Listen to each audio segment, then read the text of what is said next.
Now go. Hello, welcome to Gamerhead Radio, episode 166, live in this brand spanking new format we've only been doing for 3 weeks. I am Jonathan Santiago, aka Fallon Flynn. I am Charlie Technotronicorn Worthley. And Goat is Goat. And Goat is silent. Goat, I think immediately upon starting the stream, Goat's internet crashed, is what I think. Oh yeah, look, he is. No, his eyes are moving. He's looking around. We got no audio from Goat.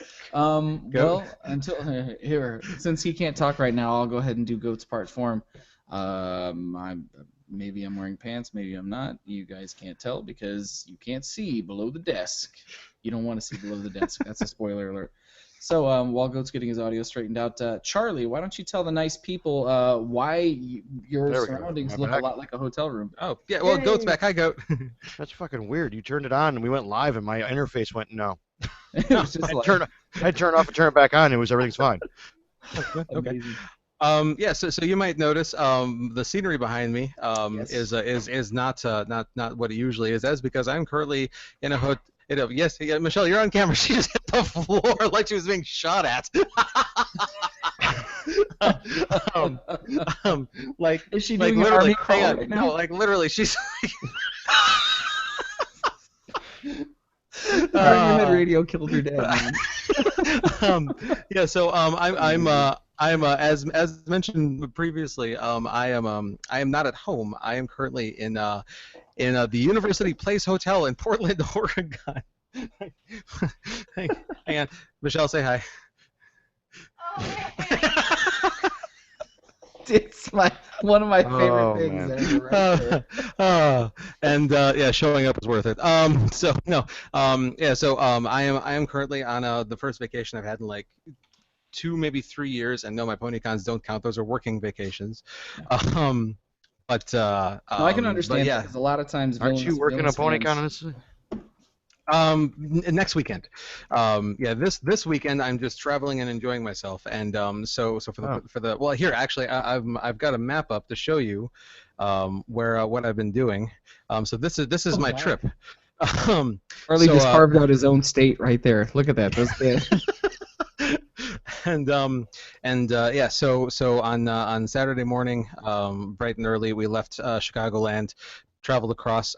We stayed in this map is not entirely accurate. This map isn't accurate at all to what actually happened. But we ended up staying in a hotel like in the middle of it was Nebraska, right? Like that place we stayed in was in Nebraska. Yeah, we stayed in Nebraska. Yeah, we found like America budget inn, like a $50 motel, like in like the kind of place like when you're watching like CSA Miami where like the hooker got shot. That's the kind of place where we stayed. Oh, that's where I smelled. It's very classic. Yeah. Very classic. And so we stayed there on Saturday night. Sunday night, and that's because we were behind schedule. We were supposed to be in Denver, did not happen, so we were behind schedule. And then so on Sunday we were so behind schedule we didn't stay anywhere. We took 3-hour shifts driving back and forth. One of us sleeping in the back of the car because we had carved out enough space so that somebody could actually lie down in the back, and took turns driving for 3 hours, literally through the entire night, so that we could get to Portland by today for our slothing adventure, which is exactly what it sounds like. We had an appointment to visit a sloth sanctuary out here, where we actually got to play with and feed like a room full of like 10 sloths. It was I sound ridiculous when I say this, but it was magical. But tonight we were supposed to be up in Vancouver. Did not happen. I am 6 hours away from Vancouver, and there are all the breweries in the world in Portland. If you don't know this about Portland, Portland has the highest per capita ratio of breweries to human beings out of anywhere in the United States, maybe even the world. Duchette's Brewery is here. One of Rogue's brew houses is here. Gigantic is here. Cascade, who is based out of Florida, has a barrel room here. And there's a bunch of local places. Fathead, 10 Barrels. There's so many like world-class breweries here. It's Michelle's in the background, just like. And Charlie. Charlie. Yeah. Your people are there. You will fit right in. It is also the hipster capital of the world. You know what? I'm not even gonna argue that anymore. That's fine. Um, but yeah. So we've decided to just cut our losses because we don't want to be driving anymore. We've done enough of that, and so we're gonna stay here in Portland tonight as opposed to trying to kill ourselves to get up to Vancouver by like 3 a.m. in the morning because who wants to do that? Hey, And quick stop for you while you're in town. in Portland. Yeah, ground controls in town. It's a barcade. Ground control barcade here in Yep. Portland. If we see Yep. it, we need to check it out. Done. There was a super cool barcade, by the way, in Omaha that I wish we had time to check out, but we did not. Excellent. They're really coming up everywhere. But yeah.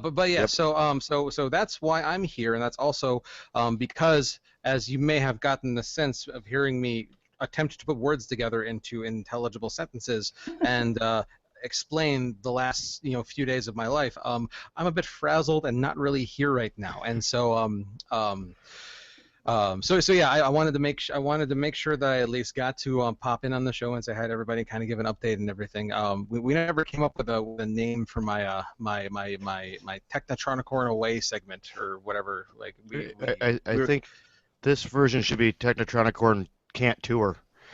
Yeah, Technotronicorn is new at touring. Yeah. Is apparently what it is. That's true. We'll come up with a name for you, unless the listeners want to, and viewers want to come up with a name for Charlie's away segment. Goats is Goat Remote, and when I'm out of town, we call it the Flynn Afar, and then we need to name one for Charlie because he's out of town so seldom when we do the live shows that he needs an roaming unicorn. I don't know what.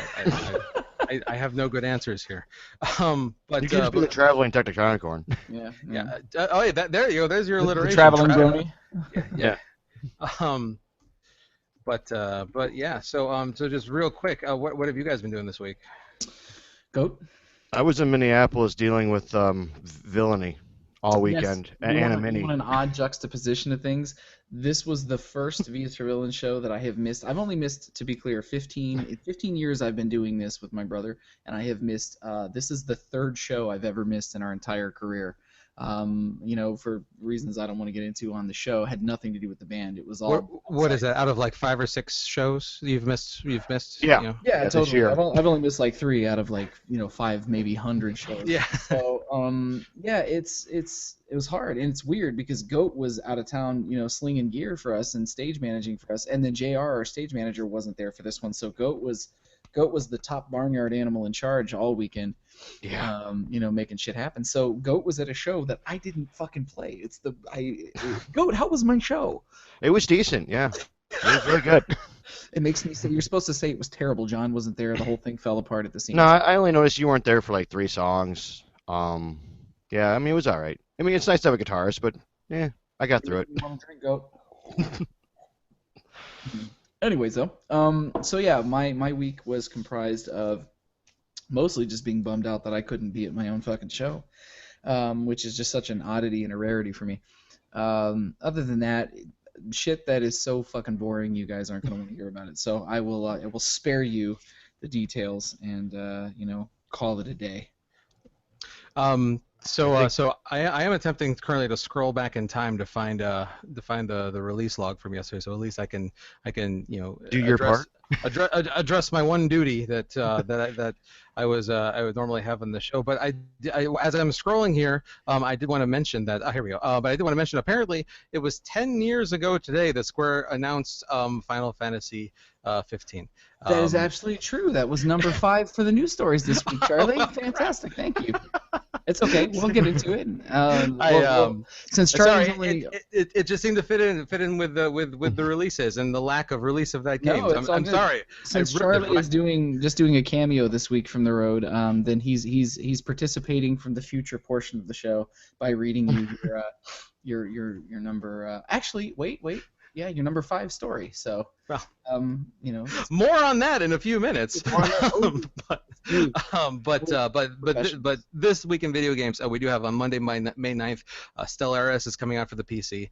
Tuesday, May 10th, Uncharted 4: A Thief's End is finally getting its release on the PS4, as well as Battle Worlds Chronos is coming out for the PS4 and the Xbox One.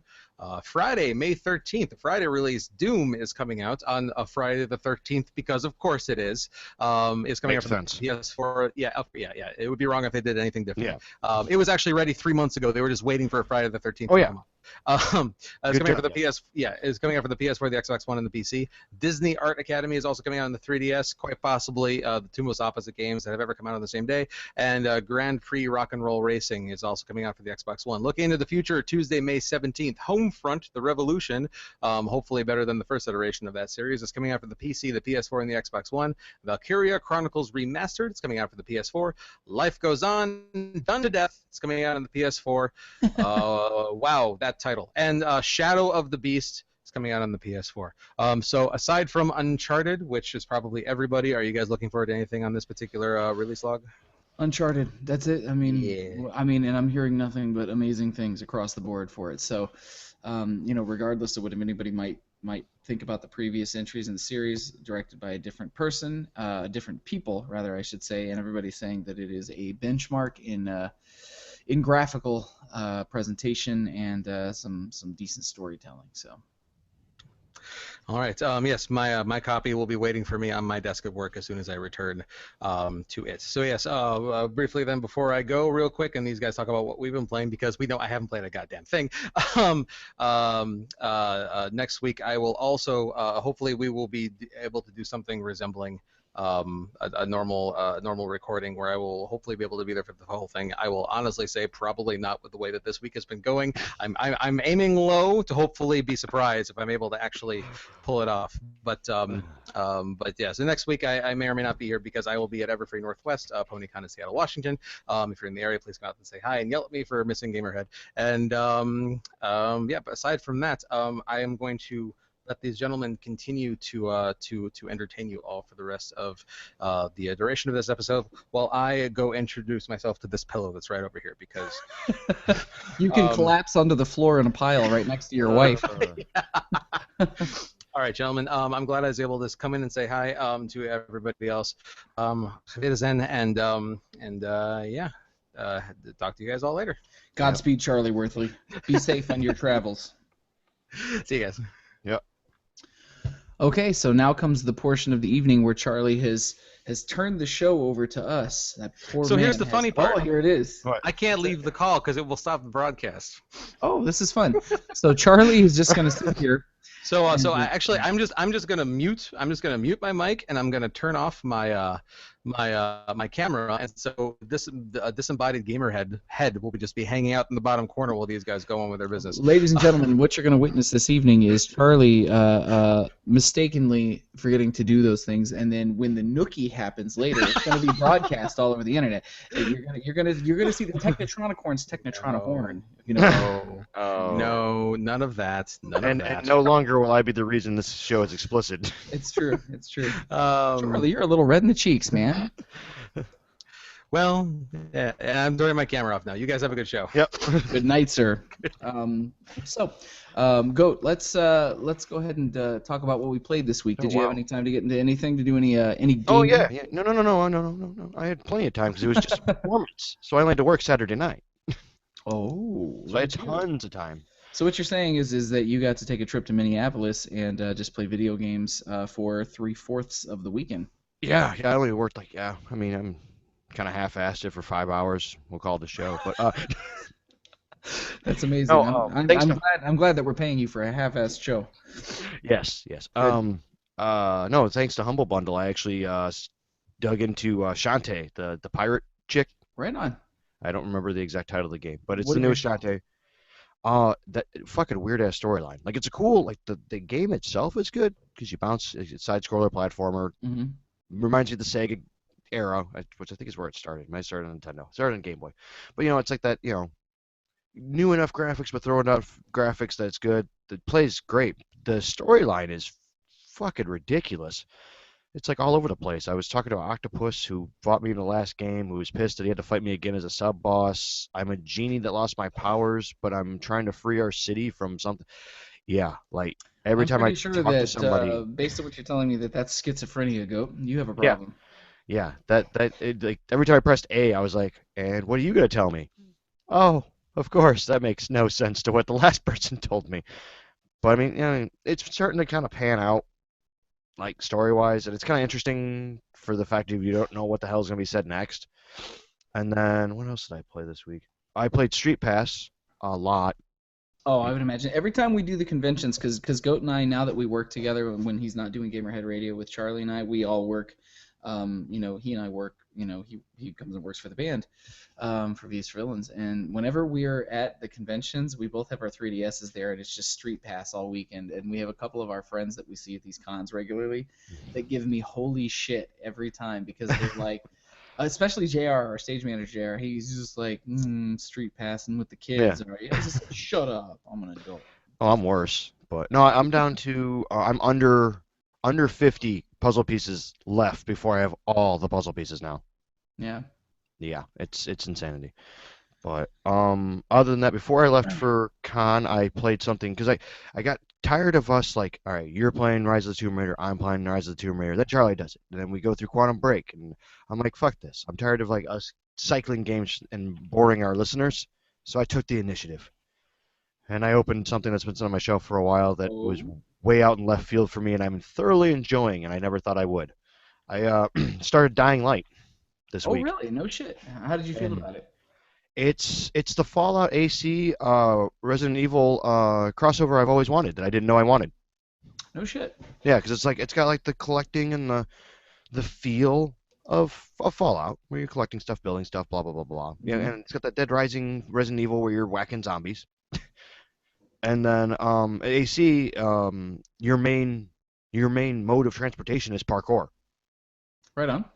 So, but it's very like the story is pretty decent for like a zombie game that's been beaten to death. Like the zombie genre is dead. Let's be honest. But I liked how they tied all those aspects together into it, and it's a lot of fun as a multiplayer because me and Bubbles are playing it together. So Nice. Did you? So I mean, was it just the two of you, or did you get other people to play it with you as well? Because that game, I think it supports four-player co-op, if I'm not mistaken. it's just the two of us. Oh, we had a third because we accidentally put our game to public for a second there. But you know how friendly me and Bubbles are with outsiders, so that lasted. Oh yeah, yeah. It's any wonder you guys found each other. You hate people so much. But no, it's really cool. I think you'd get a kick out of it. Like I said, it's got everything. It's got everything you and Charlie would want in a game. I have had. I own a copy of it on the PC. Thank you to Mr. Carlton, who we talk about on the show every now and again. He bought it for me last year, like right after it launched, but my PC was not strong enough to run it. And I have a new PC. Thank you to Carlton again. But I don't have a strong enough GPU. I don't have a good enough graphics card to run the game. I have plenty of RAM. The system itself runs fine. It's just the GPU I need to upgrade. But my son's got to eat, so yeah. Just find it on sale for Xbox One. Yeah, there you go. That's one way to do it. But I got to play it briefly. I tried the demo for it. I liked it. I didn't hate it. I just didn't get enough time with it, and I wanted to play it with other people because I feel like those games play much better with other people than they do just on their own. Yeah, this is slowly turning into the replacement as we're coming to the end of Diablo 3. Yeah, me and Bubbles. Yeah. Oh yeah, I'd imagine you guys are running out of shit to play, which means I need to get on there so you guys can run me through your ultra hard crazy shit. Yes. We're at Torment level 7. She's close to 350 Paragons. I'm pushing 300. Dan's at about 350, 400, somewhere in there. Yeah, so we Torment can level rip 7 sounds like a terrible fucking new metal band name. Yes. Of Torment, well, 10's the highest, so we're 3 from the top. Indubitably. Did you play anything else this week? No, that's pretty much it. What'd you get done this week?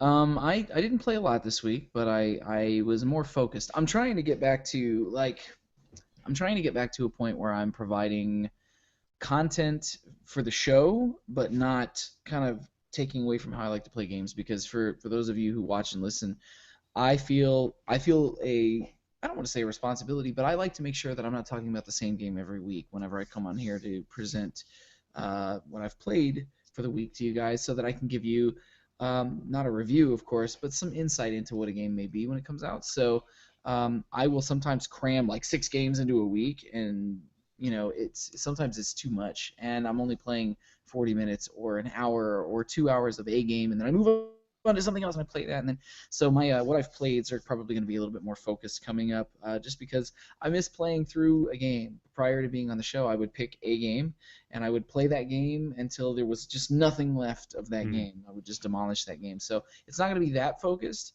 going forward, but I'm going to be a little bit more focused. I'm going about the same route. I Yeah, think yeah, I'm gonna yeah. find that one game that I'm gonna play for you guys, like religiously, and then splatter some stuff behind it Yeah, yeah. to And kind I of mean, the thing keep it is too is like fresh. I would love to get back to playing, talking more about PC games too, because I have a disgustingly huge library, as we've joked around about on the show in the past.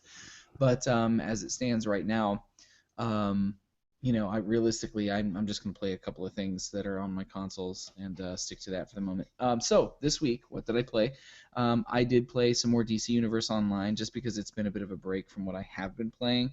Um, I got to tell you, for a 5-year-old game, it's aging pretty well, Oh and yeah, it I is played that this week still too. one of the most unique MMOs I think I've ever played. So I enjoy it. It's got that action vibe to it. There's enough storytelling content. The missions are a little more grindy than I remember, but I think it's because a lot of MMOs have come up with some more variety in the way that they do missions these days than the way that DC Universe Online was doing. So like the average mission is go to this place, kill 20 of we'll just say kill 20 of Scarecrow's thugs, and then administer, an antidote to 5 guys. Yeah, And that's kind of, I mean, they switch it up a little bit more than that, but it I gets noticed better. that. It gets better later in the game. Like there's a It's little more variety later on, especially as they were adding other like story content and stuff later. And then they do like right now there's like a spring event. They do seasonal events like a lot of other MMOs, and those are kind of a break from the pace. And then you've got PvP, and you've got there's a lot to do. You've got the equivalent of raids or dungeons, which are all really fun. But the story stuff keeps me coming back because I'm a DC Comics guy. So I played a bunch of that this week. You said you played some too? Yeah, I played a little bit of it. I finally got on and stuff like that. But I definitely agree with you that they're not really missions or quests. It's a lot of instances that you Yeah. can just do over and over and over. And I'm like, all Yeah. right, Yeah. thanks. But Yeah. the story does break them up a little bit so they make sense. Yeah, So for sure. don't get wavered by that. It's a I free mean, game. you can just jump into it and play the stuff out of order if you wanted to with like the little raid queue, the little dungeon queue. Yeah. But I don't recommend doing that. I recommend just following the missions because the missions naturally kind of bring you to like the little raid areas. And like this is not comic head radio, so I'm not going to go into a terrible amount of comic book stuff. But if you're a big like comic book fan and you like DC stuff, this goes into a section of DC's comic book stuff, story wise, that a lot of comic things don't. It seems like most video games will like do Batman, Superman, maybe a little bit of Flash every now and again, especially now that Flash is popular as a TV show. But if it's not like Batman, Superman, Wonder Woman, they don't really dig in, or Green Lantern. They don't really dig into much of that stuff. But this game goes really deep into, like, you'll fight Queen Bee, you'll fight Trigon, and you'll see like Raven, who was not a popular character a few years ago, but is getting more popular. You'll see a lot of stuff that you typically wouldn't see story wise. So play it because you'll learn about DC characters in a fun sort of way. It might make you interested in them. That's all I got for DC Universe Online. I did play a disgusting metric shit ton of Overwatch this week. The open beta is currently going on. It was supposed to end this evening. They've extended it through tomorrow, if I believe. And for the people who listen to the edited version of the podcast, this is the audio only version. We did not record our episode on Sunday like we normally do. We had to record it on Monday. So right now it's about 9 p.m. on the 9th of May here when we're recording. So they're extending it into Tuesday, and I'm very, very happy about that because what they did was, unlike most games that give you like one map and like one weapon loadout and one, there are, I think, like, how many characters are there? I'm gonna do some live googling really quick. But in Overwatch, they give Everybody's you, all about it though. oh my God, man, they You're not they the give first you person who says that I've talked to that has lived on this beta. they give you the entire game. The whole game is in the beta. They Oh didn't wow. they didn't they didn't pull any punches. There are 3, 6, 9, 12, 15, 18, 21. There are 21 characters in Overwatch, and it's a beta, so I'm not going to do the review of the whole thing, but what I can tell you is this, having played it off and on for most of the last four or so days. I've never played a competitive multiplayer shooter quite like this before. It does have some elements from Team Fortress, so that's the closest thing I can relate it to. I know a lot of people have, but the only way I can describe this to you is what if you took elements from a fighting game and a first person or in an MMO and smashed them into a first person shooter. It has classes that are designed around tanking or healing or support or building. There's all kinds of different things. And then it also has like special abilities and moves that almost feel like you have to play one character for a while to learn what that character's moves are so that you can understand how to use them properly, like a fighting game character. Like if you just go in and button mash with a fighting game character, you can beat somebody up, I guess. But you're not going to use them effectively or how they were designed to be used. So Overwatch seems to have found this really strange balance between what appear to be fighting game characters and MMO classes and smashed them into a first-person shooter with a like delightfully almost Pixar level character design and animation. It's really awesome. The only gripe I have is the same gripe anybody has with a single player or a multiplayer only kind of shooter is there's no campaign. And with character designs this good, and if you watch any of the Overwatch like short films which are on YouTube, which I recommend highly, this game is screaming for some sort of a storytelling outlet, whether it's like give them a fucking short, like a movie or a TV show on Netflix as a Netflix original. I don't care what you do, but somebody out there team with Blizzard to make Overwatch lore a watchable, readable, interactive thing. That's it. But those are really probably the only two things I had any time to play this week. So Short week for both of us. yeah, short week for both of us, and I'm pretty sure that the only thing Charlie played this week was the backseat of his car. So, Ew. Oh, that's disgusting. You took it to a dirty place, Goat. Here, I'm gonna do what Charlie would do right now. I'm just gonna rub my forehead and maybe sweat a little bit because you're making things uncomfortable. Well, I mean, they did take the northerly route. There's not much else to do in there. That's true. That's true. There's nothing but mountains and ice and mountain goats. Mm-hmm. So he's getting a little taste of home with you there. So having said that, we're gonna go ahead and move on to news for the week. So, as Charlie so delightfully, I'm not going to say spoiled, I'm going to say forecasted. Foreshadowed. Foreshadowed, yeah, that's even better. Jesus Christ. What am I? He didn't have the map behind him, and he's like, right here is story number 5, running through the hills. That's good. It worked out. So, yes, starting at number 5 this week, Final Fantasy 15 has reached its 10-year anniversary from the announcement of its being. Squaresoft announced on May 8th, 2006, so this was as of yesterday, May 8th, 2006, that Final Fantasy Versus 13 was announced. If anybody who cares has stayed with the Final Fantasy series long enough to remember what it used to be versus what it is, Final Fantasy Versus 13 was supposed to be a companion game, like not quite of the main line. It was not a numbered game. It was part of 13, a spinoff, if you were, for the PlayStation 3 was announced, and it was supposed to be just something different. It was something like 6 years or something that it was in development, if I remember correctly, before they finally said, you know what? We're going to make this a numbered game in the series. We're going to call it Final Fantasy 15. If you think about this, to give you some kind of context into how different things are now, the original article that published this was Push Square. Push Square, who we occasionally use to aggregate news for you guys during the show, they didn't even exist 10 years ago. It was completely gone. It was a non-thing, I guess. This is insane, man. Like, I think this might be the only other game that has outlasted this in terms of how long people waited for it was Duke Nukem Forever, which was like 15 years, 12. 14 years, or something 12 like years. that. And it's 12 years, was it? 12 years.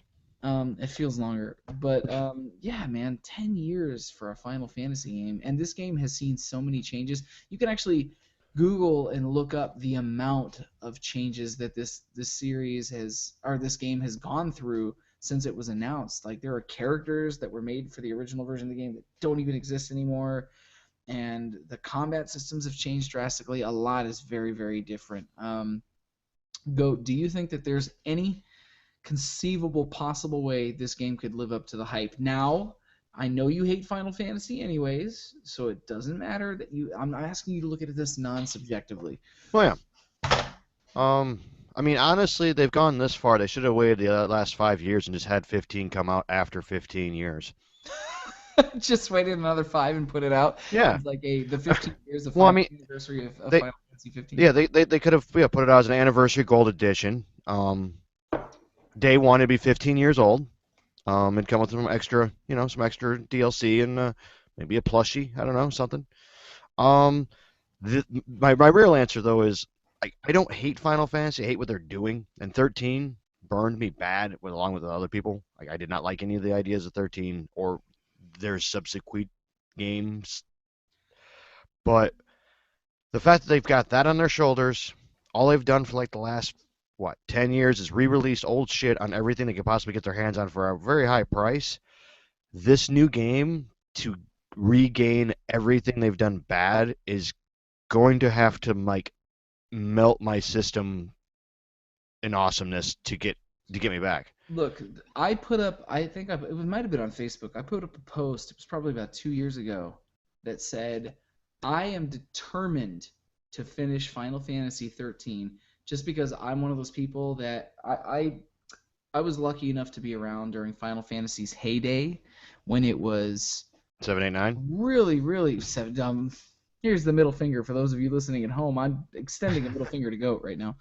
I'm not that fucking old, man. I mean, I'm not much younger than that, but That's the heyday of Final Fantasy. No, Final Fantasy. The thing is that I was lucky enough to be around when Final Fantasy was relevant to the video game world. They are a beloved franchise, still kind of ish, but they are not relevant to gaming anymore. I'm of the opinion. But I was lucky enough to be around when they were a force to be reckoned with during 6, 7, and 8, and 9, when they were still what people loved about that series. Yeah. But it's just different now, and 13 really pissed me off. I swore I would finish it. I put up a thing saying, I will finish Final Fantasy 13. I got about 8 hours into it, and I went, I can't finish it. It's terrible. Like, no matter how I try to slice it, the character models look great. Some of the animations are really good, and the cutscenes are animated well, but the voiceover work, the level design, the battle system, the voiceover work is terrible, actually. It's not good. It's just, everything about it is bad. It's a bad game. And a shockingly bad game for such a beloved series. So I feel you on that, but I've played both Final Fantasy 15 demos, and I have high hopes for 15. I think it's going to be really good, and I think that Square Enix is taking a lot of time to right their shitty wrongs. I think they're really trying to... I have faith in them. I mean, both Tomb Raiders have given me faith in them, of what That's they true. can do with stuff. You got to remember, though, they published those games. They did not develop them. Yes, I understand that, but So- still, they, I mean, they see, well, that and the fact that they published them, they see the numbers if you put out a good game with an old name on it. There's been a lot of, I think they're trying to be modest about the way that they're dealing with their series at this point. I think they feel like they really screwed people over with 13 and 14, the original launch of 14, not Oh the God, current yeah, that was a version. nightmare. Well, 11 and 14 both didn't go as well as anyone planned. Well, 11 was not a terrible game. It was just for its time, but Yeah. it was a really original game, but it was slow paced and it was really fucking hard. 14, the relaunch of 14 is really good, but all of the things that make it great, with the exception of one or two little things, it took from World of Warcraft. Yeah. But it looks beautiful, like graphically, still a great looking Yeah. game today. Otherwise, yeah. So I can't wait for it to come out. It's supposed to be out later this year, and We'll see. I'm on the fence as to whether or not I'll pick it up when it comes out. I think after 13, I'm cautiously optimistic, but I'm not expecting it to be a great game. So The idea of renting it and seeing, yeah, like I'm not just gonna go out and do what I did with 13 and get burnt again, where I ordered it and I still have the hardcover player's guide over here on one of my snake cages. well, Um, see, new information is coming to light. All of these episodes, I've been on the show for a year and a half now, and Goat is. I come to find that Goat is bitter. Goat's bitter about Final Fantasy, and I never knew that it's because you got your heart broken. Like yeah. now it's coming out that you used to be all about Final Fantasy. Oh, I played all of them, 10, all of them, and then 13 came out, and it just, no. Like, More proof yet again that Goat has a big beating heart in this. no, no, no, no, no. I have a wallet that doesn't like to get shit on. Even better. All right, let's go ahead and move on to number 4 for the week. So, a tweet popped up this week in the Sony world that confirms something that a lot of gaming fans are kind of bummed out about, that Crash Bandicoot's rights are still owned by Activision, and Activision's not the most popular of guys these days, and made a lot of bad decisions in the world of gaming, so people are a little bit bummed out that this is the truth. But Adam Boyes, who is the VP publisher of publishing relations for Sony, did confirm. Somebody just asked him a question on Twitter to see whether or not Crash Bandicoot was coming down the pipeline anytime soon, and he said, as I've said before, Activision owns the rights to Crash Bandicoot. It kind of bums people out. Excuse me. So back in July 2014, Naughty Dogs had expressed some interest in wanting to come back and do another Crash Bandicoot game, which is owned by Sony, but the rights belong to Activision. The people who were originally kind of put out the press release and information that they wanted to take care of the release in July 2014, that they were hoping to put it back on, said that, and I quote, "We never forget our past. It'd be great for nostalgic reasons." That was a quote that was by Arnie Meyer. Oh, I love that. I love that line. It'd be great for nostalgic reasons. That's the new way that companies are saying we want to put out old games so we can cash back in on them. Yeah, I mean, sure, but I mean, Crash Bandicoot's been gone. Crash Bandicoot skipped an entire console generation. Like it, Oh yeah. I mean, not in any sort of meaningful way that I can recall. It did not appear during the PlayStation 2 era of things. So maybe people would be glad to see a mascot like that again, because with the exception of somebody like Mario, does Sony Yeah. really have like a cute, colorful mascot that's not Nintendo? I mean, like, Well, yeah, they've Nintendo's got lost. Mario, who, Yeah, PlayStation lost Spyro because he used to be a thing. I think I mean, they still have him. I would But I mean, like assume, he doesn't have his own, like he's moved on to bigger and better things. I mean, he's got Skylanders. Oh, that's true. But I mean, like, look, there's a perfect example. I mean, I was around when Spyro was first created, and I don't even associate Spyro's name with Skylanders. Skylanders has become kind of a thing of its own, I feel. Yeah. Where maybe people think about. I mean, maybe people look at it and go, "Oh, Spyro is a Skylanders character, not so much Yeah. Spyro." Well, that's pretty much he is now. He's like he's like the front man of the band. Yeah, but you could. I mean, I suppose that you could relaunch him to be something else that's not just attached to Skylanders. Keep him in Skylanders for sure, but do something different Yeah. with him. I mean, you're not obligated to keep him in one place, I suppose. Yeah. And he's so disassociated with Skylanders as like a poster child at this point that I don't even think anybody would notice if you moved him and did something else different with him. You know what I mean? Yeah. Yeah.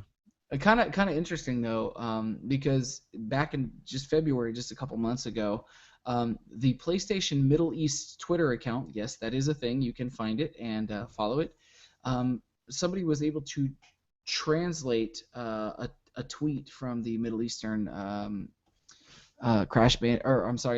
Middle Eastern PlayStation account, saying the literal English translation was, quote, "Most wanted person, where are you, Crash?" I don't know if that's something or nothing. Well, I mean, all of this is nothing because if Activision owns the rights to it, he's locked up until in a stupid amount of money. We're talking we're talking like buying King money comes up to get him out. Yeah, maybe so. Well, but I mean, there are little things that kind of, I guess, between that comment on the Middle Eastern Sony account, Twitter account, and then the director of toy company Nika, who has if you don't know who Nika is, it's NECA. You can look them up online. They have a shitload of toy licenses for They do the games. Simpsons toys. They do a lot of toys. They used to Mhm. do all the Gears of War line of toys. They did. I mean, the list is endless.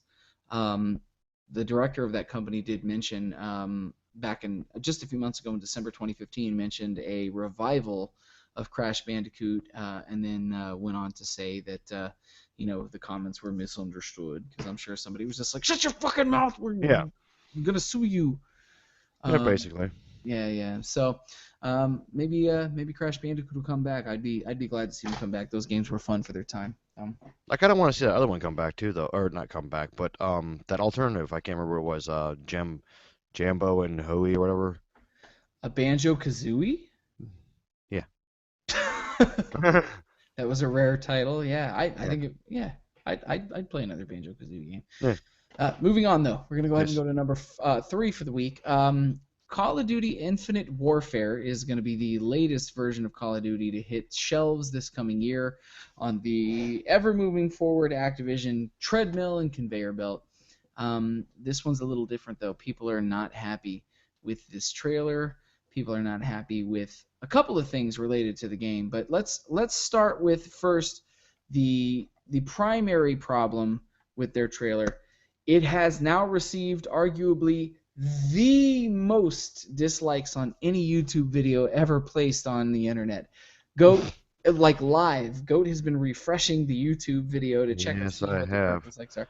Let What me are we see. at? How many Hold on. dislikes does the Call of Duty Infinite Warfare trailer have? Let me do a hot refresh here. We're reloading. Okay, here we go. Currently at this exact second, we have 15,066,841 views. Oh, that's views. I was like, how the fuck Yeah, did it no, get no, to no, that many no. dislikes? Views. Of those views, we have 1,425,688 dislikes. Brutal. How many likes does it have in order to kind of balance the scales a little bit? 280,758. Jesus Christ. Well, here's something that makes the entire thing kind of interesting. It has recently popped up in the last 2 or 3 weeks that the internet has started making a game out of liking and disliking certain trailers to an extreme extent. For example, up until this week, when this trailer became like one of the most disliked things on the entire internet, I think it was a week and a half ago, 2 weeks ago, the new Ghostbusters, all-female cast Ghostbusters movie trailer was named the most disliked trailer on all of YouTube for movies. Once people figured out that gets attention, of course, they found something else to hate on, and it is Call of Duty Infinite Warfare. This is a good cause. I'm all about this cause. I'm okay with it for a couple of reasons. Everybody watching, listening, not everybody actually hates that trailer. I think it became a trend and kind of a funny thing, but I also think it is kind of a commentary on Call of Duty. I think people are really, really sick of the slap another skin on top of the same shit every year kind of a thing.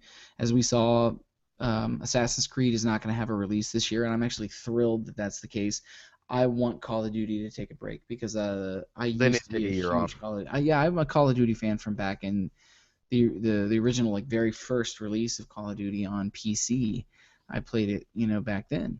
And the Call of Duty. The original Call of Duty, and I have played a lot of those games, but I'm even burnt out on them. I just don't want to play them anymore. John, would that make you a COD OG? That is the best word. The best part about Charlie not being here is we can make that terrible fucking joke, and he can't go, oh no, oh yeah. Yeah. But it was a fucking terrible joke. Yes, for a terrible game, so it works out. It's true. So to make things kind of worse, I don't know if this was intentional or if it was just opportune timing, but Electronic Arts announced this week, in the middle of this dislike shitstorm for Activision, Electronic Arts announced that they're going to be doing their next Battlefield game, which everyone expected to be like a sequel to Bad Company or Battlefield 3, 4, and they expected it to be 5. Not the case. They're doing what they're calling Battlefield 1, as What? in, yes, like the number 1. Oh And they're Christ, it's calling it, Xbox. They're following Xbox. no, fortunately it's not that, but they're actually doing Battlefield World War One, which is really fucking cool. And if you watch the trailer, there's some really, Oh, okay. really neat things in there. That was a good war. That'd be fun to play. Yes, I'm excited for it. I think that it's going to be a really kind of a cool thing.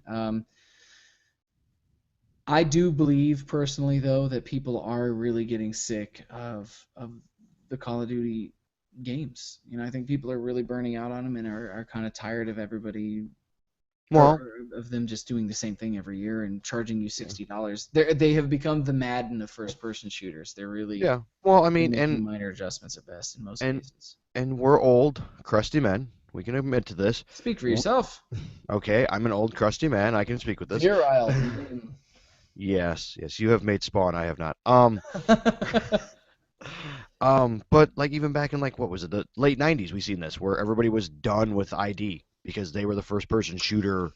Sure, They sure. I just mean, kept everybody hits chucking a them out. saturation point. You Yeah. know, it's a saturation point. But I mean, the reason that I think so many people, it's not just the yearly reskins that are pissing people off. I think the other thing that's really bothering the shit out of people is they announced that they're doing an HD upgrade to Call of Duty 4 Modern Warfare, which is the thing that kicked off this entire Call of Duty Yeah. madness. That was what put You, Medal of Honor under. you cannot buy it on its own. You have to buy it with Advanced Warfare. I believe it's with the collector's editions. I could be wrong on that. Somebody correct me if I'm wrong. Okay. But Why are we mad? you have to pay because it's a fucking ploy. That's why. Everybody else is putting out HD versions, HD upgrades as a standalone product, not forcing you to buy it in order to move a particular unit of game, which says to me, I Wait, don't work for what? those companies. I don't know for sure, but what it says to me is that maybe the last couple of Call of Duties didn't sell like they used to, and so in order to move units for Infinite Warfare, they're making people buy the upgraded version of it with the game. It's the only way you can get it. Because honestly, I don't give a shit about Infinite Warfare, but I loved Call of Duty 4 Modern Warfare, the original one. No. I felt an immediate compulsion to buy the game because that was in there, but then I refused in my mind because I will not support Activision's bad behavior. Same way I won't give Ubisoft my money for their bad behavior for Assassin's Creed recently. Yeah, but So like we can. I mean, Square Enix. You're the reason this is happening. maybe I think they're They're re-releasing one of a their few. they're re-releasing their top game to push one of their new games. What has Square Enix been doing with Final Fantasy for the last 5, 10 years? Yeah, yeah. I mean, nothing crazy other than repair their damaged reputation, but that's Yeah. besides the point. So let's go ahead and move on. Call of Duty bad. What else can I say about it? Next week we'll figure out what the most hated trailer is. That's true. Oh, look, I have a feeling that number is going to go up before things get better. Oh, it's been going up while I've been sitting here because I just kept refreshing and disliking it. Well, I mean, look, a lot of it is definitely fabricated, but I'm going to go ahead and end this news story by saying I think that people really are sick of that. Yeah. And after playing Overwatch for the last few days, I can tell you that They're in trouble. the variety in that game as a multiplayer shooter stomps out Call of Duty in every way because you can play so many ways. Like it's time. It's time for to move on from Call of Duty. I will put my 2 cents in and we'll fold this story. Yeah. For the first time, I agree with Call of Duty players. You're actually standing up for a cause that makes sense. Good on you. Yeah.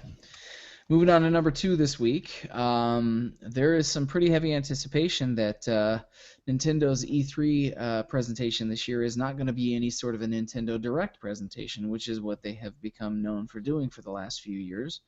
Normally they do, they're instead of doing a live press conference, for those of you that may not watch E3, they normally don't do a live press conference anymore. They used to. So like, while all the big wigs like Sony and Microsoft, and even at this point Square and Bethesda last year did one, and shit. I mean, I could go on for a while. Even the PC gaming community had their own press conference this year, which last year was the first year they've done it. It's a new thing. Nintendo has opted to go with pre-recorded presentations that were in the style of their Nintendo Direct presentations that we've seen for a while now.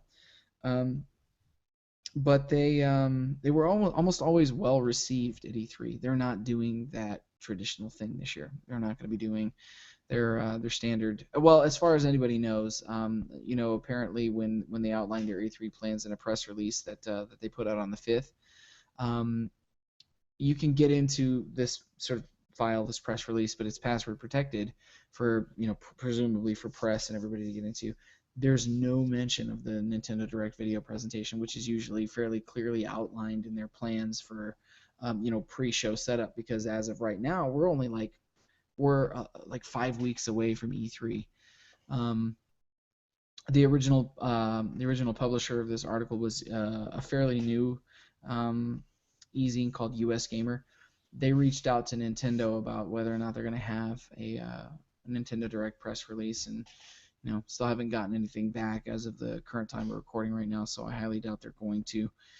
I wonder if some of the between the NX, coming to be in the next year, or maybe maybe they are going to do a live press release this year, or press conference this year because of the NX. I mean, maybe they're going to finally have something to say about that. No? No, they've already said they're pretty much not covering the NX at all. It's No, gonna be no, no, mostly no, Zelda.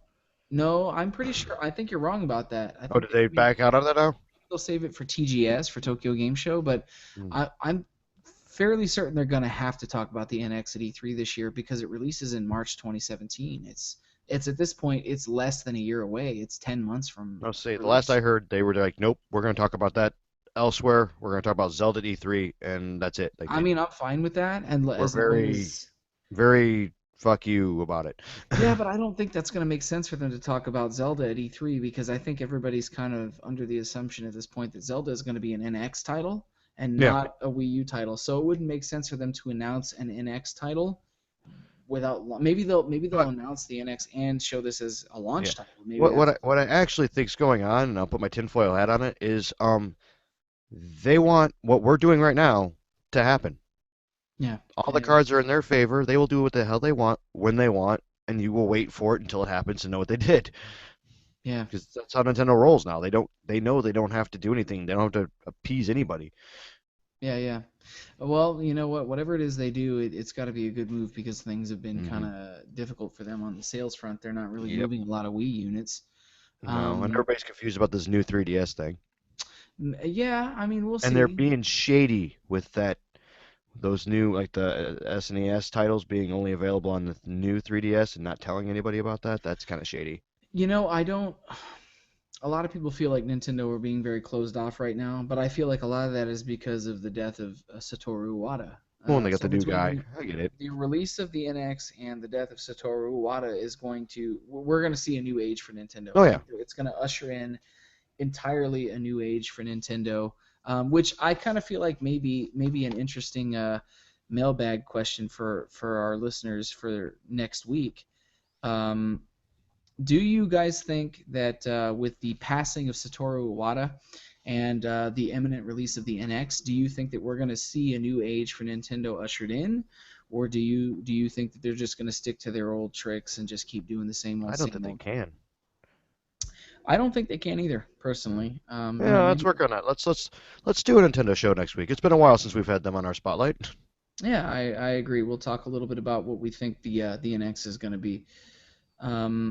So either way, whatever it is, whatever comes of it, I really want it to be good. I don't own a Wii U. To be fair, I'm one of those people that are hurting Nintendo right now.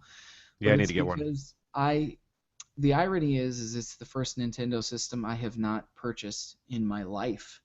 I don't own it. Eh. And I had one, but there's Yeah, that left with a different person. You know what? Well, maybe we'll tell that story one time on the show, but mine also left with somebody who wasn't supposed to fucking take it. Yeah. So, I mean, I have one, to be clear, sitting right here on my desk. I've got one right there, Well, and regular that is Wii. my, yeah, Yeah. that's my, I lost my oh, Wii your Wii U. U. Yeah. I lost my original Wii to somebody who Oh. shouldn't No, have. my Wii's with me. Oh, I kind of feel like maybe now you're talking about No, my actual games. Nintendo Wii. Yeah, I don't know. I It don't has trust Mario. you. No, it has Super Mario RPG on it. Yeah. They were not taking that from me. Hello. Oh, okay. Fair enough. Fair enough. So that's what it takes, folks. That's where you know the line is. Go, we'll fight a human being if you try to take a Wii with Super Mario RPG on it. Well, find me another copy of it. Have you seen it Mm, anywhere? No. indeed, indeed. Let's go ahead and move on to Yep. number one for the week. So, in Dun, an dun, dun, interesting kind dun. of turn, Epic Games, the makers of Gears of War and Unreal Tournament and Unreal and but more currently Gears of War, Yes. they're looking into getting into the movie making business. Oh. You sound well, or immediately before I even tell you what the story pertains to, tell me why that you just sounded like you had extreme indigestion. Just because, like, I don't know, like, I'm getting tired of these people trying to do the. It's like these fucking these singers who want to become sports people or whatever. Like you're good at one thing, stay there. Stop trying to go in somebody else's yard and do something. I get the idea, but give it to somebody. Take your idea and give it to somebody who does that for a living, so it's done right. you know, I want to agree with you, but the thing is there's such a deficit of good game related movie and television content that I feel like Throw anything at the wall and see what not sticks. not even throw anything at the wall. Okay, let me give you an example. So I've been watching The Flash on CW as of late, which has Yeah. nothing to do with video games, but that character has been around for so fucking long, and it is only just now getting a good representation. There was a Flash television show in the early '90s. It was fucking terrible. Well, there's also one in the early '70s too, wasn't there? Yeah, Late '70s. there was one other I think, and regardless, it's terrible. The original one in the '90s. The current one is really good, and then also the Flash is going to be in the Justice League movie coming up, and you saw him very briefly in Batman v Superman. I wish I did. You didn't see him in Batman v Superman because now you're angry and bitter, but that example, the reason I'm making that example is comic book movies as of the release of Captain America Civil War this week and Batman v Superman this year and all of these movies coming out, comic books have hit a fever pitch in the world. They are the king of the castle in the world of entertainment, but most of these characters were created in the fucking 40s, man. Yeah. Yeah. Well, let me take a minute to get them. Video games, video game characters, some of the original stories that you have not seen in any other medium, not books, not movies, not television shows, just video games. Shit, man. I had a conversation with my dad where he started explaining that some of these characters he grew up reading when he was a kid in the late 50s and early 60s are only just now getting their proper due. We may wait a long time to get proper representations of these games that Yeah. we grew up playing as kids. So I'm okay with Epic taking the somebody's got to lead the charge, and maybe it won't be Epic, but somebody's Yeah. got to start setting building blocks in motion to create a world They where gotta. people want to make video game Yeah. and television content in a premium manner like that. You know? Someone has Um, to jump off the pier yeah, yeah. continuously until the pier it works. I'm Epic made a it was an announcement and they did a release at a GDC at the Game Developers Conference earlier this year, which we talked about on the show. They released a thing called Epic Sequencer, and it's kind of the kind of editing. It's sort of like film editing tools. It's like somewhere between game and film editing tools that you can use. TV producers and filmmakers can use to make content for television shows. And there's a little bit of a quote that came out with this piece from Kim LeBerry, Epic's chief technology officer, said, "I think we're going to start seeing our engine used in live television broadcasts. Wherever you see green screens or in sports matches where they meant to overlay crazy creatures like have a dinosaur from Jurassic Park run across a football stadium, you're going to seeing our engine used for that type of stuff. So maybe they won't be producing like shows related to games or movies or content related directly to games, but they may be powering some of Okay. television's upcoming stuff. Um, Regardless, I think this is kind of neat. That makes sense. Yeah, for sure. I mean, so many people in the industry are speculating that video games, are on the verge of a massive change, that maybe things won't be. The gaming industry is going to be very different in 5 years than it was 5 years ago or 5 years before that. Console cycles aren't going to be what they used to. May not even be any consoles. Virtual reality is a thing now. Um, Not to mention things like smart glass, or not smart glass. Google, no, God, all of a sudden, Microsoft HoloLens. Jesus Christ, my brain went all blank. HoloLens. Things are about to change dramatically in gaming, as we've known it for the last 15 or 20 years specifically.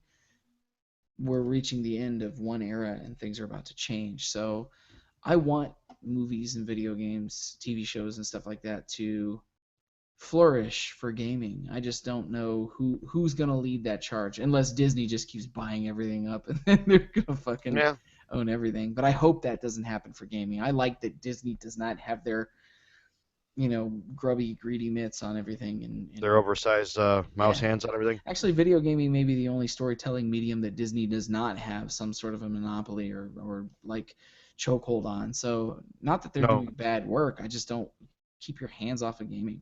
Let that be something different, please, God. So. Yeah. We'll see. Yeah. That's all I can say. I mean, look what we're doing now. This podcast is seeing technology changes, and video games are going to see technology changes, and we'll get there. Whatever shakes out, shakes out. That's it. It's all it can be, man. You gotta roll with the punches, roll with the times, is what it is. Mm-hmm. But that's gonna do it for news this week. Dun, dun, dun. Dun, dun, dun, dun. In our one of maybe only two in the last, since I joined the show a year and a half ago, only two shows without Charlie, Technotronicorn, Worthley. These are the only two shows ever. He just started traveling lately. Well, that's not true, because you and Mike, who preceded me, did, what was it, like 7 or 8 shows or something without Charlie before he joined? 27. 27. Yeah. Right. I don't count those though. Like from whence Charlie showed up. I mean, we can't charge the guy for not being here when he wasn't even on the staff. That's true. I guess technically that is a thing. So. Yeah. Now that news is done for the week, normally this is the section where we do our mailbag responses, but due to the traveling schedules of everybody this week, and I mean, let's be honest, it's finals week for me, man. We actually did not post our mailbag for the week, so we were bad, dirty Gamerhead radio hosts. Yes. But in lieu of that, so we don't have any responses. And our good friend, and oftentimes we joke around, fourth member of Gamerhead Radio, Songbird, did not have anything to create a mailbag off of this week because we didn't post one.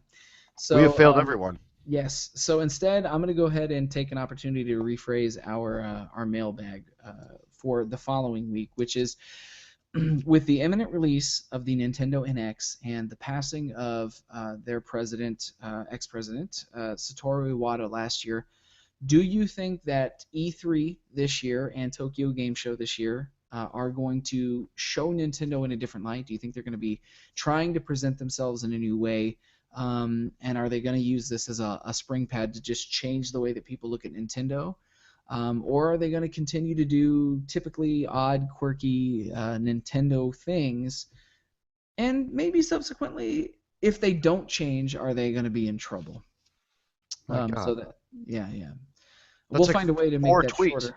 It is. We'll find a way to shorten that up when we post it this week. But put your heads to the grindstone and see what you guys think. When you see the paragraph that we put up for the mailbag, no, it is a Fallon Flynn rant. That is, yes, it's a Fallon Flan. I'm a pudding. I'm a good. flan. Yes. Yes. A cake of some sort. I don't know. That is just me being verbose, as I tend to do from time to time. So yes, that's going to do it for our mailbag this week. So then let's go on to talk about GOAT. What do you have coming up this week? Are we doing a feature? Oh yeah, we are doing a feature, aren't we? Tell you, you don't do a show for a few days, and all of a sudden there's no fucking feature. Yeah. So our feature for this week was supposed to be gaming on the go, since everybody is gone or was gone. Yeah, we've all been running around with our heads cut off this week. It made sense. So given the amount of mileage that Michelle and Charlie are covering this week while they're out of town, I would imagine he doesn't have any time for gaming. So Yeah, I think he planned on like doing things normally, but he's never really toured, and he doesn't have any like now. I'm sure he has a very, very, very good concept of what you and I do for a living. Mostly me on the long tours, because he's driven. Well, he's driving, yeah, three-quarters of the way across the country and back, and nobody seems to understand that that takes time in a lots of time. vehicle. Yeah. It's As 17 you could hours, but see you gotta earlier in recover. the show, they've already outlined their own small Yeah, state on the United States map. yeah. So there's going to be So Charlie Landia or I don't know whatever, what you yeah. call it. Yeah. So I'm So thinking he's kind of wondering how I do it, but he doesn't like remembers like we do like the how am I saying this? To game on the go, the secret to it on a large trip like that is to get to your destination as fast as possible so you can game because you're not driving anymore. it's true. So Goat, as a man, a seasoned traveler of the road, are there any particular methods that you use or prefer to use for gaming on the go? Honestly, I've really become really fond of my 3DS on the road. It's my life source because I did the smart thing and I put the 32 gig card in it, so I have a ridiculous amount of space. So I'll take I think this run I took Pokemon Sapphire with me as a cart. Hmm. Everything else is on my 3DS digitally, so I don't have to carry all these game cases and stuff. It's almost become like the equivalent to my phone in gaming, where I'm like I open it up and it has 25 games on it, but it's only one device, and it's quite convenient that way. Because usually my phone I got to keep kind of free for I don't know guitarists crying about their rigs and stuff like that. But I mean that's usually the best way to do it, though. Is like a Vita. A Vita's really good on the road because if you have internet, you can play your PlayStation 4 at home. Have you found any methods while you were out on the road to including console games? Have you ever been on a tour? Yeah, we usually we have most of the time either one of us will bring our console and we'll plug it into the front galley of the bus, and we'll have we had a 360 on the last one run, and in the Mhm. last run we had a what did we have in the last run? I think we had an Xbox. Yeah, we had an Xbox One in the last run on our bus. But it's our personal. We bring our own stuff and plug it into the TV. Right on. It's I, I it's hard I've seen living. a couple of bands put together like ATA cases for people who are listening or watching at home that don't know what ATA cases are. You see those big black cases, and people normally stencil their name, the band name on the side. Yeah, road Those are cases. road cases, trap cases, Yeah. ATA cases. Oh yeah, I've seen that. There are One some thing. people who would make it so that when you flip the lid up, like if you're unlatching it and then Mhm. sliding it up this way, um, just like as a lid would close on a hinge, there's a screen built into it, and then the bottom like shelf drawers would have the consoles in them, and Yeah, you would just need to find power to plug them in. So I've actually seen bands who rigged up like ATA they're cases just for gaming to take them with them on the road. I can't remember what band it was, but on Warped Tour we had one. Those guys they had the side cases that dropped down. It was Hmm. they took a mixer case and modified it, and the TV was in the mixer slot, and it actually stood up as it was like pretty much like a pop the case open, and it was a mobile entertainment center. Yeah, that's smart. I mean, and We anybody just anybody ran who knows lines how to to the do Jenny. it, it Yeah, you could really make your traveling experience really simple. See, for me, yeah. I do something a little bit different with travel. So I will play now that I've had one for the last year. I will play my 3DS, my new 3DS, while I'm out just about anywhere because it's so portable, just like you said. But I do find that I can't play the 3D on it when I'm driving.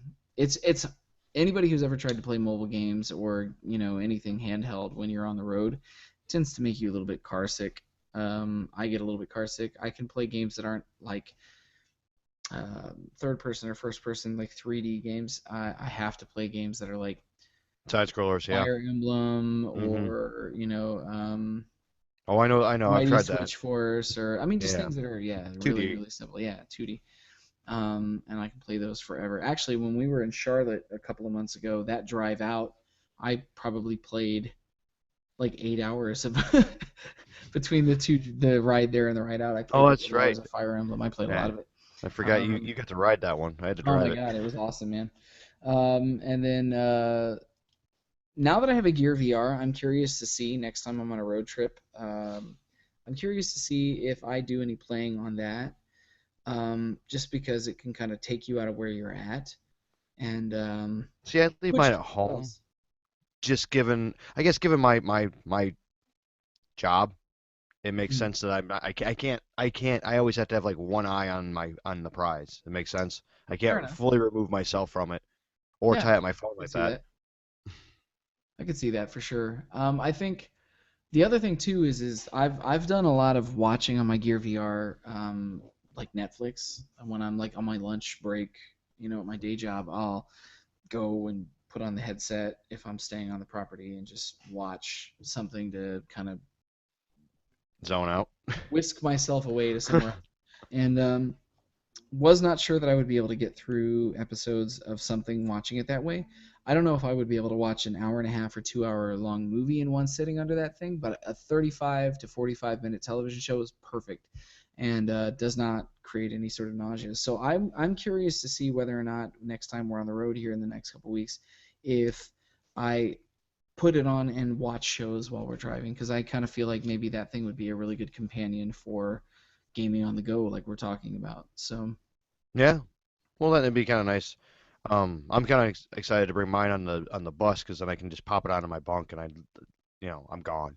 Like no one's around me. I would be really curious to know if any of you all at home, separately, just feel free to opine when we're doing the show next week in the Q&A as to whether or not you guys have ever done any gaming on the go too, or if you're watching the stream right now, feel free Hmm. to Yes. kind of give us your opinion.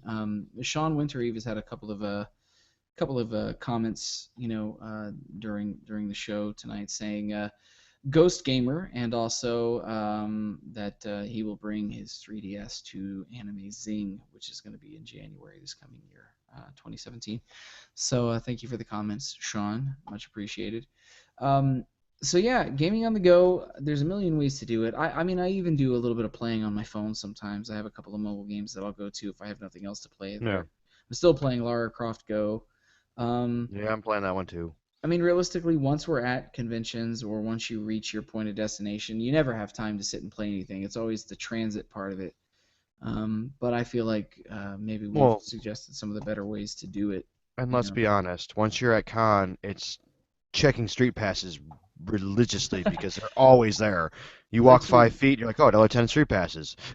That's exactly it. Maybe less gaming on the go and more like street passing on the go because that's what Yeah. you can. That or if like you play Ingress or something, that's a good on the go game. There you Hmm. go. I'll mention something that's great for on the go gaming.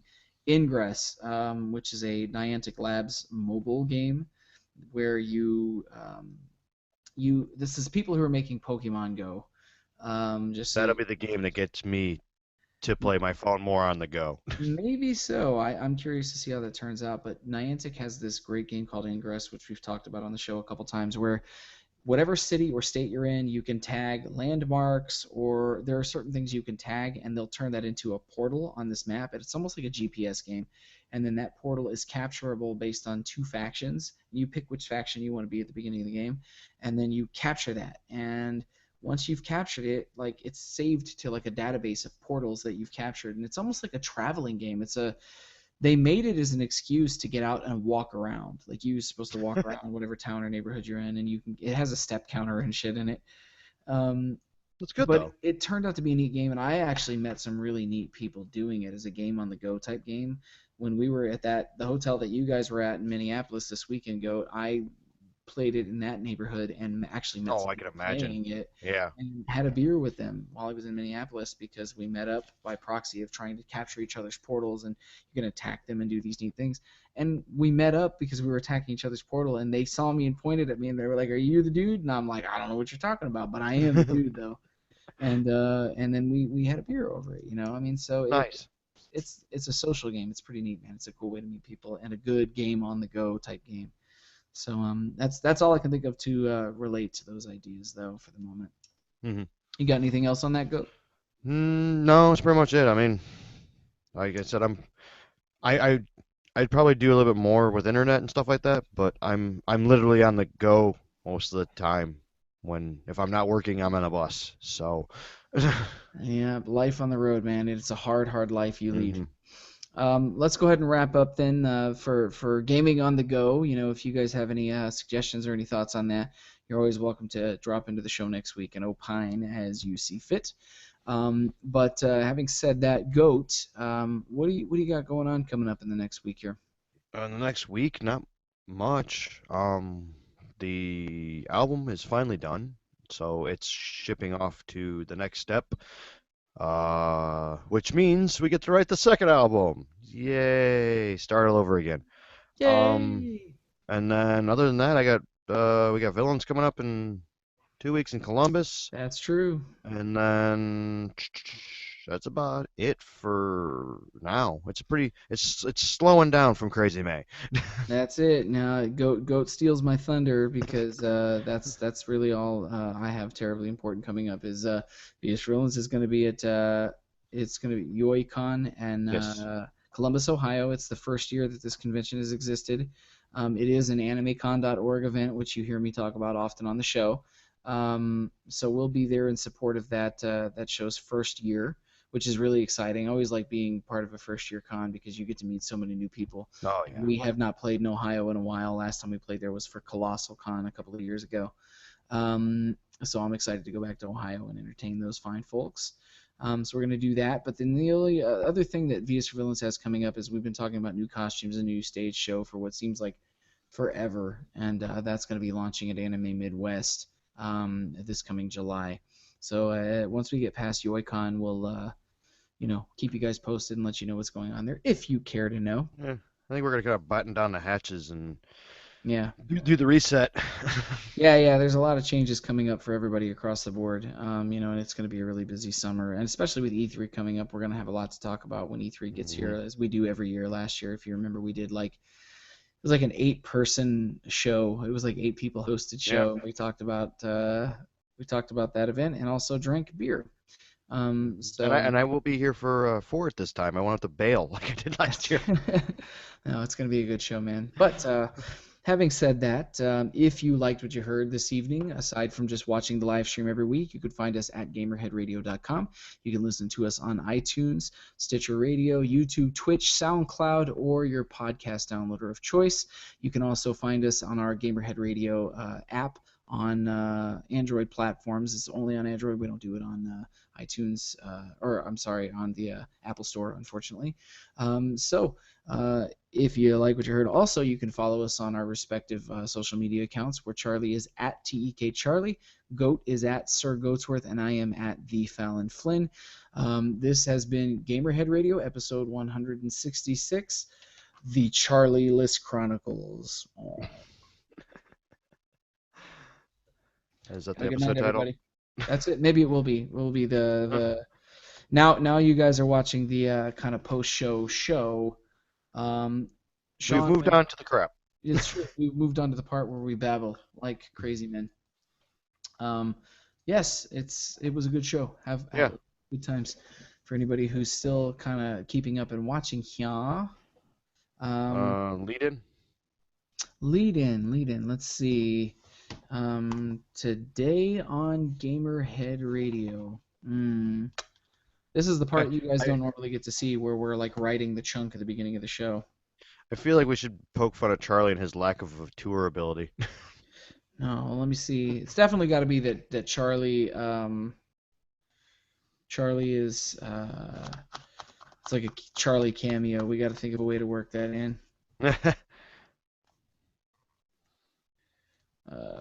Something about, since the feature this week is games on the go, we could talk about how Charlie is on the go, maybe? What do you think? No? He's not feeling it. Something like, let's see, This Week in Gamerhead Radio,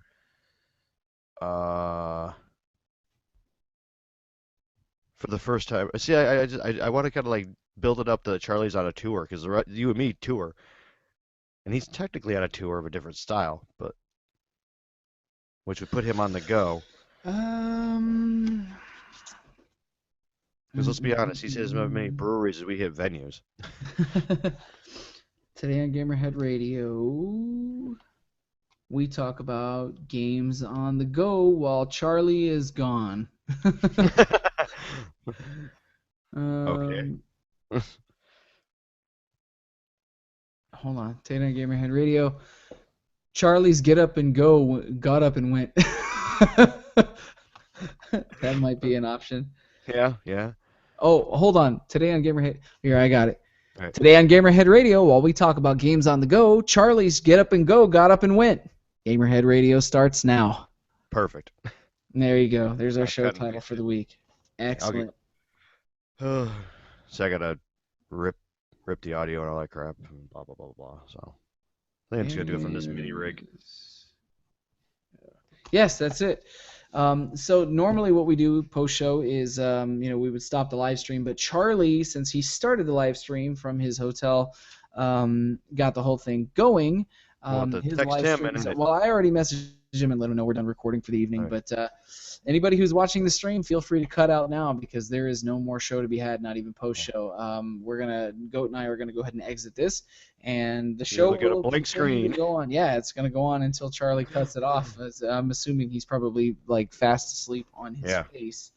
So So whenever the hotel Wi-Fi cuts him out for being on for too long.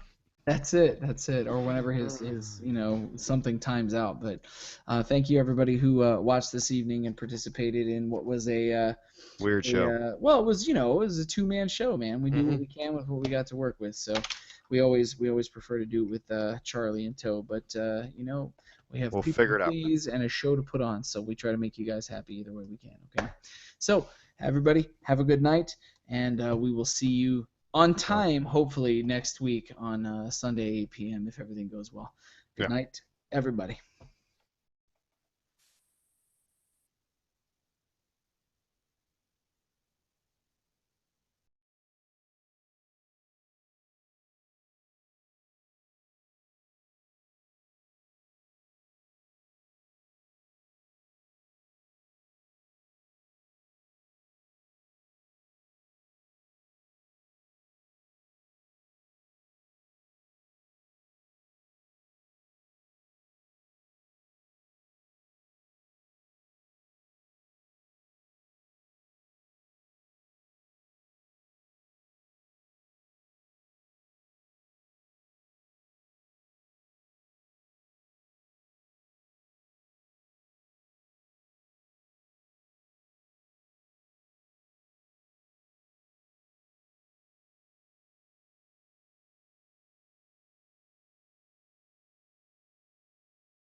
I'm gonna sleep by the Hello?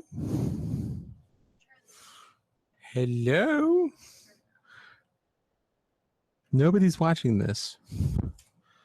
Absolutely. Oopsies.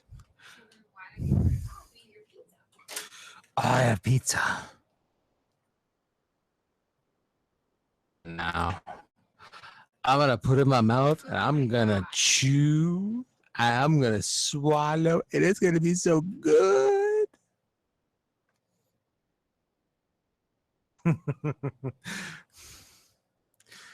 Nobody will ever see this.